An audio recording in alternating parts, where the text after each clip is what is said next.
I've just come from the mortuary where I've seen 3 of our colleagues lying on the slabs. They've been shot through the head. It's an assassination.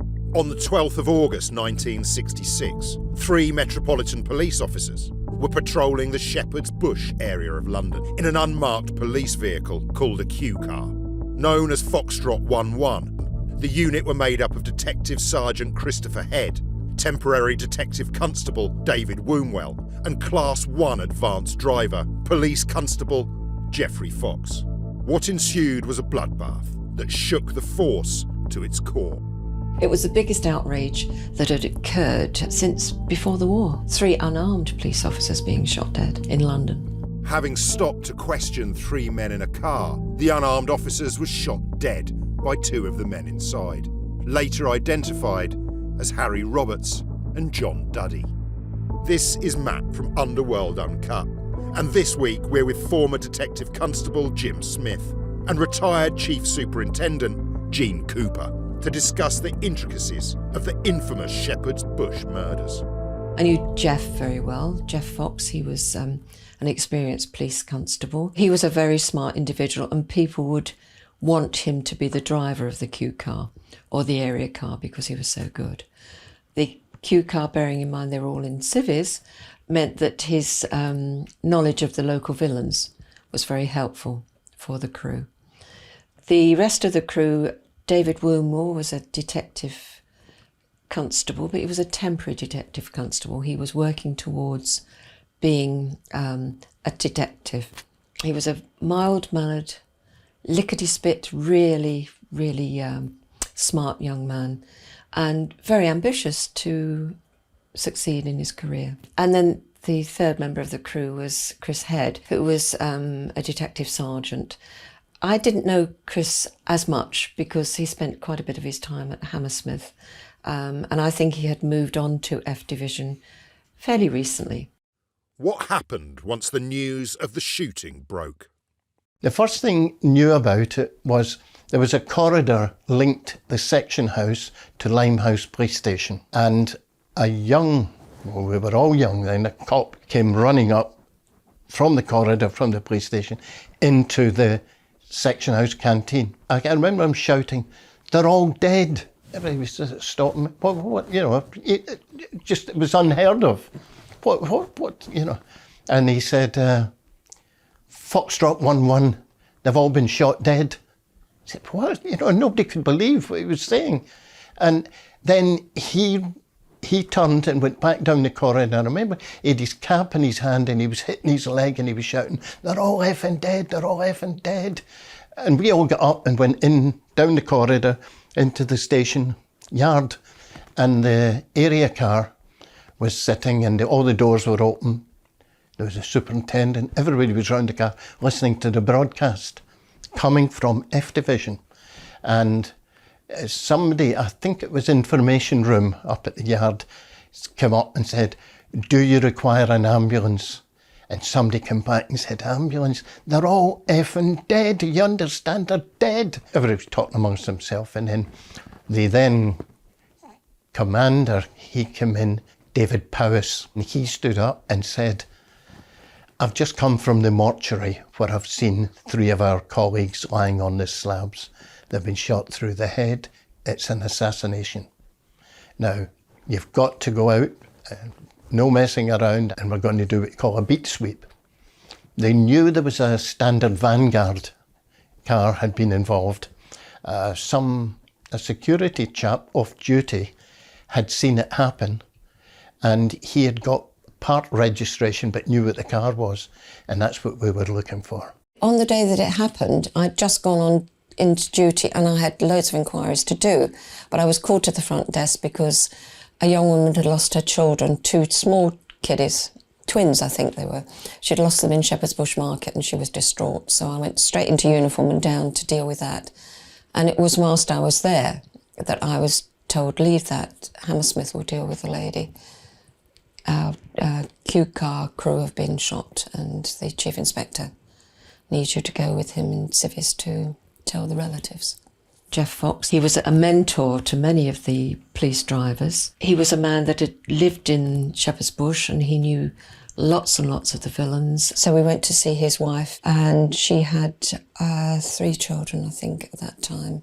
So we went to see her first, and then I went on to see Gillian Wombwell, David's temporary detective constable's wife, and she was a very, very young wife with 2 small children. So that was a terrible thing to have to do, and it was a terrible thing for both families. And, of course, Chris Head's family as well, all 3. You never forget the sadness that it brings to absolutely everybody. And you never forget the family and the little tiny children that grow up to be adults and have their own children, never knowing their relatives, never knowing their fathers, which is dreadful. So it's life-changing for the messenger, but it's devastatingly life-changing for the recipient of the message. How did you find out that John Witney had been the driver of the car and that the shooters were John Duddy and Harry Roberts? We were out searching F Division, Hammersmith and round that way, to early hours in the morning, and then we all went back home and back out next, and we did that all weekend. And then eventually they found the car, I think it was in a lockup in Lambeth. Once they got the car registration, they found out who the previous owner was, and I think it was Witney had just bought it. So they went and saw him, and he, not me, I didn't do it. In fact, he didn't want to tell him at the beginning. They stuck him down the cells and give him time to think about it. Then he rang the buzzer. He wanted to speak to Mr. Chitty, who was in charge of the investigation, and he told them then who it was. I mean, even they were shocked, or he was shocked. The 2 of them had shot dead 3 cops. Well, they knew he was going away for a long time. And had it been a couple of years before, they would all been strung up. So that's how they found him. What did you find out about the shootings? There was a young boy who had witnessed it. I think he was maybe 10, 12. He saw it all. There was the security guard who saw them racing away in the car. And it was a quiet street. There, quite a few people had seen it, but nobody knew them. They could only describe what had happened. And from what I gather, Roberts was sitting in the back, and one of the officers went over and spoke to him. And he sat in the back of the car, and the officer saw a bag on the floor. He said, "What's in the bag? Let's have a look." He said, "I'll show you." And he reached down and brought the pistol and shot him straight through the face. And then Duddy, he got out. One of the officers ran away back towards the Q car, and Duddy shot him. And then I think Roberts went round to the side of the car and shot the driver through the window and out through the other window, through the head. They were killed instantly. And, one of the poor officers, he was run over by the Q car there, because when they shot him, the car was in reverse and he stabbed his foot on the accelerator and it went back over there. It was just a horrific scene there. On the 17th of August 1966, 5 days after the Shepherd's Bush murders, the trail had moved north. Public appeals turned up a crucial lead, and detectives closed in on a tenement in the east end of Glasgow. Duddy was a Glaswegian, and funnily enough, my uncle was a detective sergeant in was at Glasgow Police then, and he was involved with some of it. And they went to see Duddy's brother, and they said, "Right, where is he? What is it?" And once again, he didn't want anything to do with it. "Well, I'll tell you where he is." And he was in a place called the Carlton, and his brother went with the police to him and shouted through, "It's me, open the door." They opened the door, Glasgow police went in, and that was him. He was arrested, and that's how he got captured. With Duddy and Witney in custody, the focus narrowed in on Harry Roberts. Over the next 3 months, a high-profile hunt ensued. Officers scoured lanes, fields and lay-bys, searching for the remaining shooter.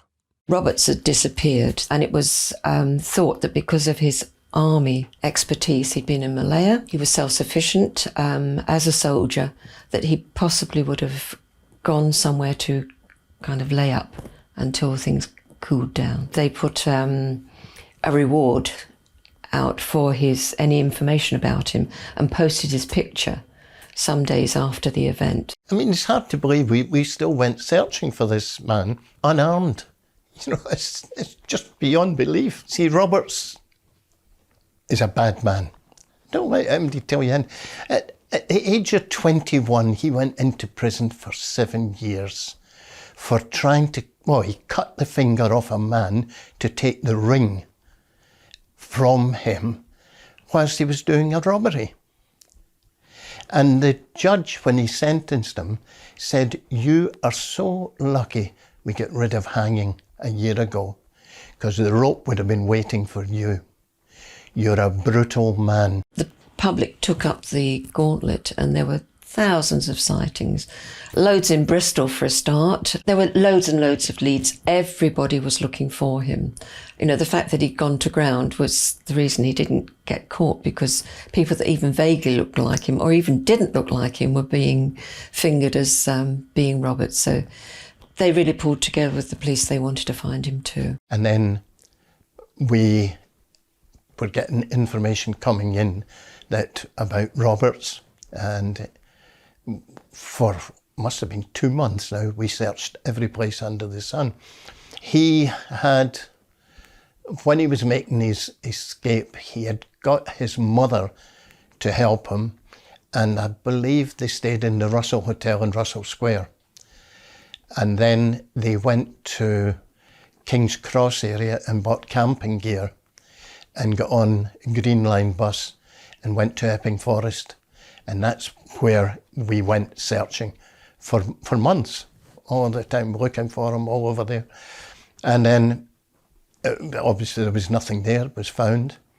And then, I think it was November time, I came back into the section house and there was a note saying, "Parade at Leytonstone tomorrow morning." I think it was 3 o'clock or something. So we went down there and we were briefed. And apparently at Bishop Stortford, some young boy, or 2 young boys, had found a hideout. And they went home, told their father what it was.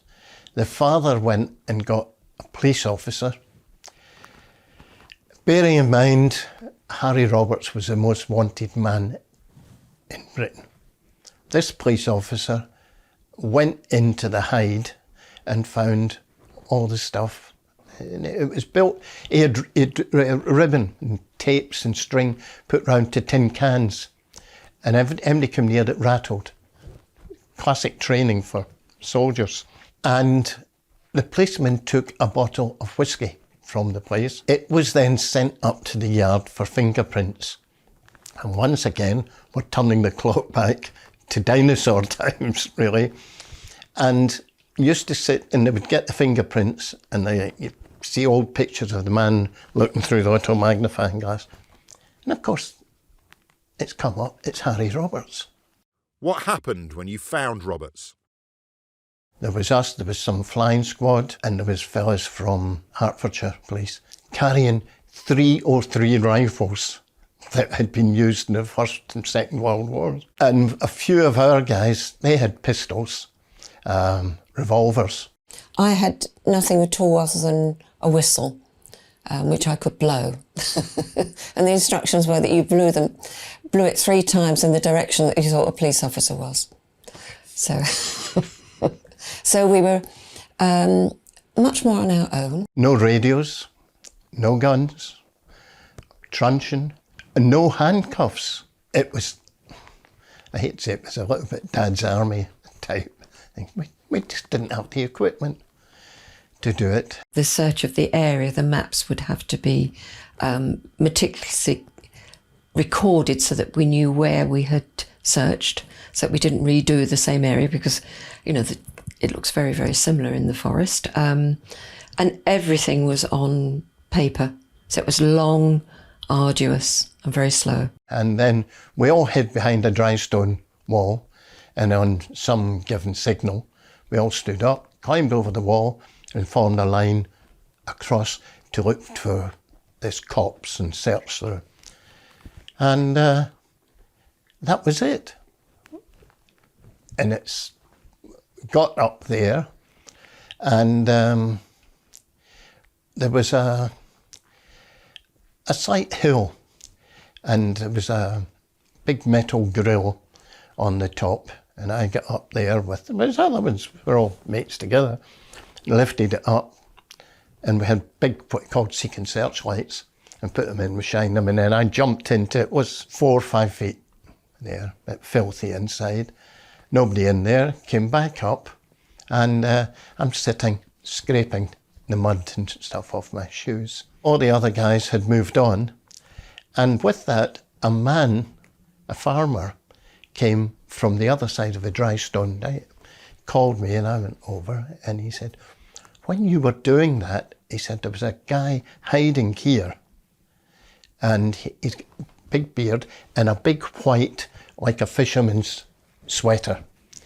And he said, he's run up and he's in that Dutch barn up there. So, all right, okay. So 2 fellas from Hertfordshire, they came over and they said, well, we'll go up and have a look. I get up, I'm on the radio saying that there's something going on. Next thing, they come out with their rifles, and there's Roberts in front of them. I put them in the farmer's Land Rover, and it came down to me, and it stopped next to me. And I looked in, and there's Roberts. And I said to him, are you Harry Roberts? And he just went, so what? And people think to this day, he got a good hiding, he got a good hammering, he got kicked. Nobody touched him. It's quite amazing that nobody did, but he didn't. He didn't get touched. So then, I've said it before, I'll say it again, I sent the best message I've ever sent, and that was, we've just arrested Harry Roberts. Oh, and that was it. And he got taken to the police station. I only saw him once after that. He was in the cells, and his attitude was he just couldn't care less. And it wasn't relief to be caught, nothing like that. I've done it before. And then he gets taken straight to the Old Bailey when he stood trial with the other ones. Duddy and Witney appeared together at the Central Criminal Court, and then when they caught Roberts, they appeared at Central Criminal Court in December. It was quite a while after the event, and that's when all the charges were put to them and they were remanded in custody. Under the law of joint enterprise, Harry Roberts, John Duddy and John Witney were each indicted on 3 counts of murder. At the Old Bailey, Roberts pleaded guilty to the murders of DS Geoffrey Head and DC David Wombwell, but denied the murder of PC Christopher Fox. Both Duddy and Witney pleaded not guilty. After a 6-day trial, the jury convicted all 3 of murder and of possessing firearms. They were sentenced to life in prison. John Duddy died in Parkhurst Prison in 1981. He was 53 years old. Driver John Witney was released from prison in 1991, but 8 years later, aged 69, he was found murdered after his flatmate beaten to death with a hammer at their home in Bristol. Harry Roberts, on the other hand, tried to escape from Parkhurst Prison with a little help from his mum. She lived Camden Town way, and my job was to be sitting nearby, photographing, filming, everything, movement she made. Well, she came out and she went down to Kentish Town, and she went into a well-known ironmonger, and she ordered bolt cutters. So yeah, we go back and we talk amongst ourselves. She goes back home. I spent days waiting for her to do something, and then she came up again that she was going to collect some stuff. So she went, we were in there again. I was standing next to her when she ordered them, and the guy said, oh, they'll be in tomorrow. We've had problems getting the hardened cutters. They had to be specially made. He said, what is it exactly for? And she said, oh, it's for my nephew. He's working on the oil rigs and he needs them. That was it. We went. Then we got information on the visiting day at Parkhurst Prison, and I sat up at the house And out comes Mrs. Roberts. Down she goes, and she's now purchased the bolt cutters, and they're wrapped in brown paper, sticking out of her shopping bag. She goes down and gets onto the train, and when she got to, I think it was Southampton, she went into the toilets and came out, and she's walking with a very bad limp. So she's now on the boat going across the Isle of Wight. We're with her. She gets off and she got a taxi up to the prison, and we had people over there with vehicles and followed her. After the visiting was over, she came out. It was like a miracle. The limp had gone. She just walked down the road to her taxi and got it. So Bob Watt went into the prison, spoke to the governors here and said, look, she has brought something in here in the bolt cutter. No, impossible. So they get a couple of prison officers together and they say, well, where was the meeting? He met in a room because they couldn't have the usual visiting room because it was being painted. She then asked to go to the toilet, and she went there, and there was no ladies' toilet, but she'd put her to one side, and there was a cleaner's store. They go and they search, and in the cleaner's store was a big mop. It was so long, the head on it. Under that, and draped over the bucket, was the bolt cutters. So you go back into the cell, Roberts, you get out, you're going elsewhere, and they undid the bed from the floor, took it off, searched everything. But behind the bed, in the exact size of the bed, there was plywood put in, which had been painted identical to it. There was two darning needles is the best way you could describe them. The ends had been flattened. Two little holes. When you put them in there, turned them, the plywood came off.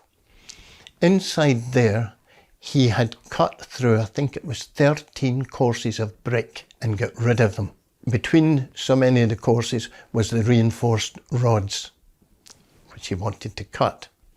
But also in there was, he had made an imitation firearm from leather, had dyed it black. There was a compass. There was a list of all the witnesses at his trial. There was a map of the island. What he was doing, that particular, when he had knocked out the last bricks, he had been onto a flat roof and gone. And that's, she was eventually charged, and in the wisdom of the jury, they found her not guilty. So that's Mrs. Roberts there. She was planning his escape. It would take another 42 years before Harry Roberts finally got out. After serving 48 years in prison, he was released in November 2014 at 78 years of age. Thanks for watching this deep dive into the Shepherd's Bush murders of 1966. For more stories from Britain's underworld, from gold heists to East End gangsters, make sure to like, comment and subscribe. This is Matt from Underworld Uncut. We'll see you next time.